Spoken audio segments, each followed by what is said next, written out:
জি, মোহতারাম আমরা শেষের দিকে চলে আসছি। আপনি যদি এক বাক্যে বলেন যে আসলে হাজি যারা আপনারা আলোচনা শুনছেন, অনেক ট্রাভেলস যারা এর সাথে জড়িত, হাজি আনা নেওয়ার কাজে অনেক মুআল্লিম জড়িত আছেন, তাদের প্রতি আপনি কি আহ্বান রাখবেন? আপনি ইমাম সমিতির সভাপতি হিসাবে সমস্ত ছোট্ট করে হাজী যদি বলেন। সাহেবগণ, সমস্ত মুআল্লিমগণ যদি এই নিয়তে করেন যে হাজীদের ব্যাপারে যারা খেদমত করবেন, আজাতুম সিকায়াতাল হাজ, যে বলা হয়েছে হাজীদের পানি পান করে যারা, তাদের প্রশংসা কোরআনুল কারীমে আল্লাহ পাক করেছেন। আপনি হাজীদের খেদমত মানে আল্লাহর দয়ফুর রহমান, আল্লাহর মেহমানদের খেদমত যদি আপনি খালিস নিয়ত করেন, তাহলে আপনার ব্যবসা বরকত হবে, সম্মান ইজ্জত বাড়বে এবং আপনার জান্নাতে যাওয়ার একটা সুযোগ থাকবে।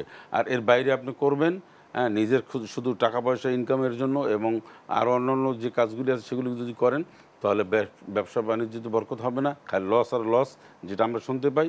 এবং সর্বশেষ আপনি জিল্লাতি, আপনাকে কেউ পছন্দ করবে না, সবাই একটা চিটার হিসাবে চিট করে না, এই হিসাবে আপনাকে চিহ্নিত হাজিদের সাথে করবে। খোলামেলা আলোচনা করা উচিত। খোলামেলা আলোচনা করবেন, হাজিদেরকে সম্মান করবেন, ইজ্জত করবেন। হাজিদেরকে সম্মান ইজ্জত করা মানে আল্লাহর মেহমানদের সম্মান ইজ্জত করার শামিল।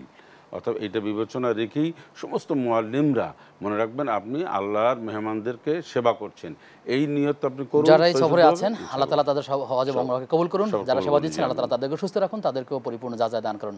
আপনাকে ধন্যবাদ জানিয়ে আপনার থেকে বিদায় নিচ্ছি। প্রিয় দর্শক, আমরা আলোচনায় ছিলাম হাজিদের সাথে প্রতারণা এই বিষয়ে। আমরা চেষ্টা করব প্রত্যেকের জায়গা থেকে, হাজিদের সাথেই নয়, যে কোনো জায়গাতেই আমরা যেন প্রতারণাকে এড়িয়ে যাই। আল্লাহ তাআলা আমাদেরকে সেভাবে চলার এবং মানার তৌফিক দান করুন। আগামী অনুষ্ঠান দেখবার আমন্ত্রণ জানিয়ে আজকের মতো এখানেই বিদায় নিচ্ছি। আসসালামু আলাইকুম ওয়া রাহমাতুল্লাহি ওয়া বারাকাতুহু।